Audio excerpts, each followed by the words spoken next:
time limit, nakaka-pressure. 2 oras ako dito sa 14th anniversary ng EXO. Tikman na natin finally. Sobrang bango.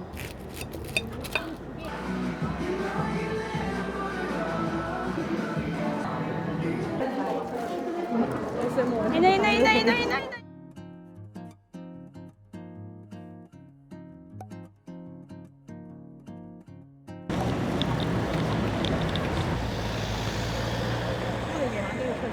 14th anniversary ng EXO, kaya nandito tayo ngayon sa tapat ng D Tower sa Seoul Forest. So, let's go. Wow! May EXO ako. Hello! Happy anniversary! Hello!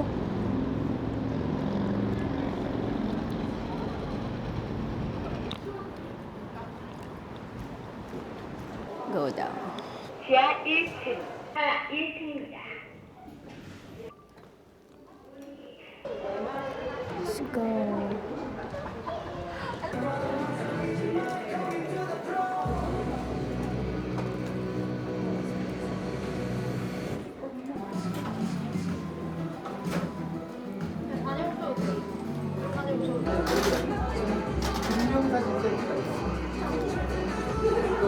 Wala na, iba yung sold out.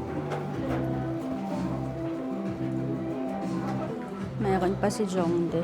Ilan pa to? Ang 3 pa.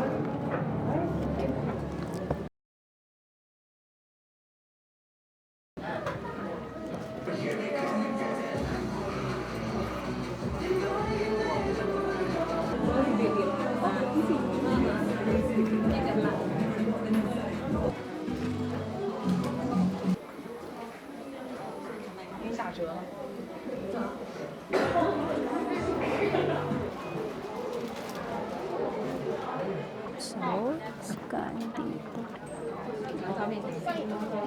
And then I have to write my favorite EXO song. Kamsahamnida. Nakakuha na ako. Hello, I don't have a doll. Is this okay? 1, 2, 3. Finish. Right? Thank you.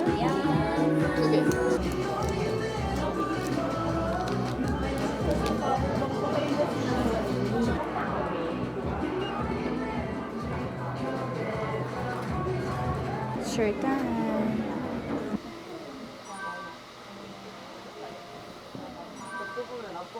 Yun pa din. Wala iba.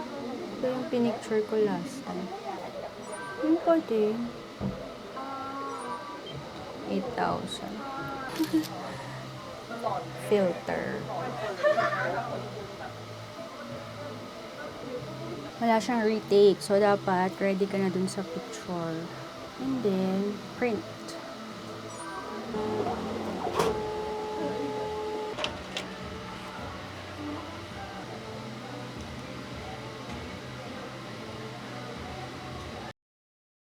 Ngayon, ang gagawin ko sa isang copy.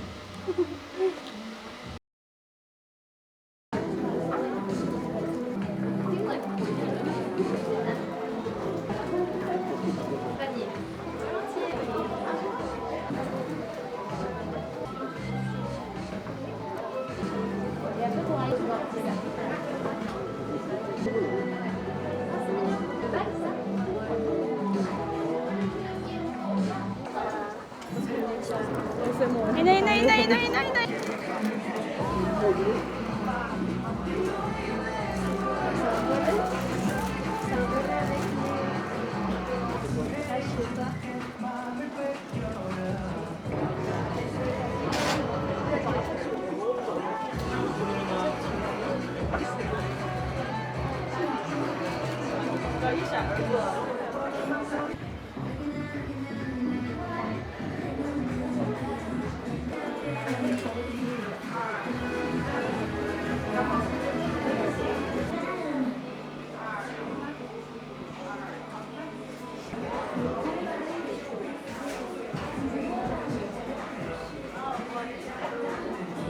Bambi.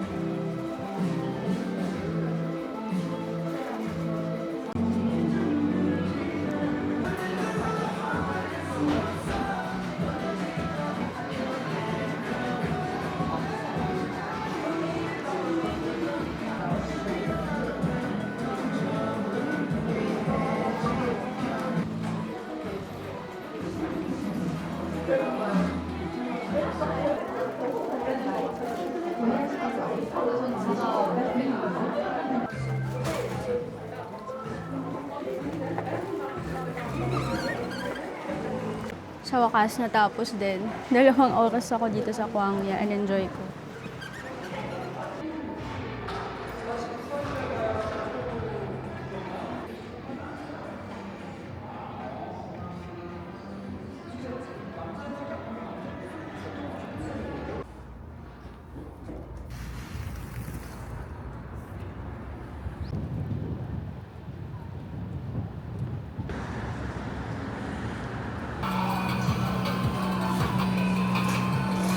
Nadaanan ko lang tong coffee shop sa baba, sa Seoul Forest Station. Meron silang event for EXO. Mga messages. Napatugtog nilang music. So, meron ding ibang artist.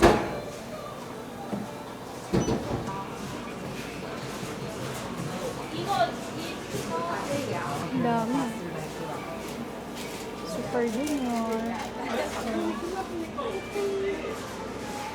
Pwede magsulat. May picture lang pala. Kala ko may event. Okay. So, pipili ka lang dito ng mga box. For EXO yung pinapatugtog nila. Okay, let's go. Next destination.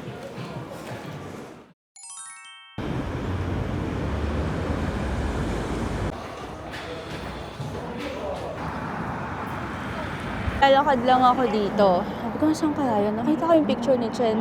Doon na pala. Ayan, Bibek. Hello.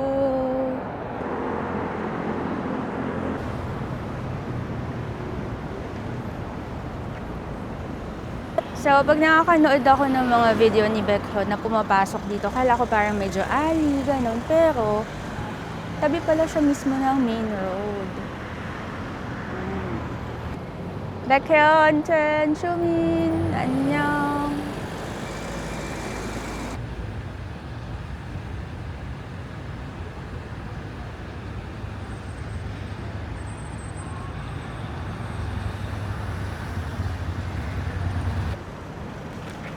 Okay, let's go.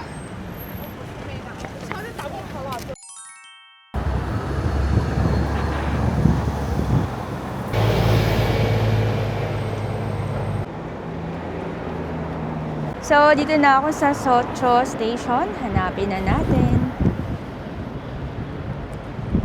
So, from exit 1, turn right dito. Hindi na ako masyado naliligaw kasi marunong na akong gumamit ng Naver. Di ba dati yung mga vlog ko naliligaw? Alam niyo, isa sa napansin ko pa dito sa Korea, bihira sila magbusina, ganyan. Hindi ko napansin may kotse pala sa likod ko, pero sobrang, hindi naman sobrang tagal, siguro mga 5 seconds lang, ganun. Tapos yun, hindi siya nagbusina. Yun yung napansin ko dito, kaya medyo tahimik yung mga kalsada nila. Sobrang bihira yung nagbubusina. Okay, so, lapit na ba?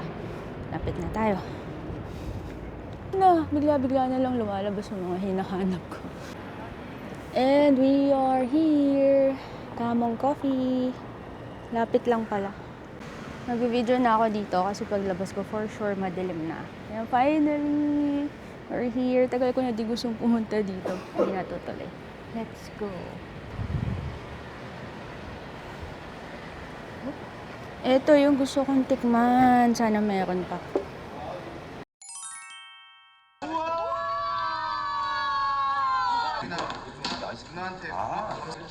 일단 이거는 내가 사진용으로 한 거고 이거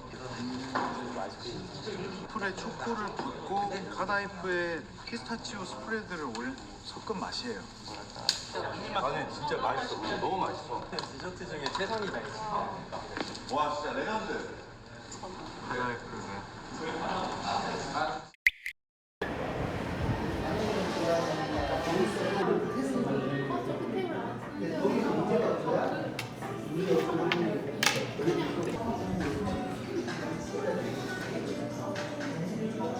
Wala English.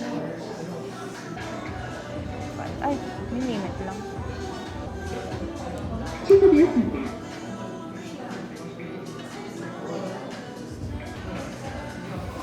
May time limit, nakaka-pressure. 119 seconds. Sign pala tong mga nandito ni Kai. Okay lang kaya itong basahin? Papaalam nga ako. Na siya. So, nagpaalam ako pwede daw basahin tong mga to. Kakatapos lang kasi ng treatment ko kanina sa Gangnam. So, bawal pa mag-makeup. Kaya, pasensya na. So, ito na. Titikman na natin finally. Sobrang bango. So, let's try. Try natin. Ah, chewy pala siya. Kala ko malambot na waffle. Matigas. This is whipping cream. So, together. Ah, ito. Lalagyan daw nito sabi ni Kai, di ba? And then, ang sarap. Ang sarap. Grabe, ang sarap.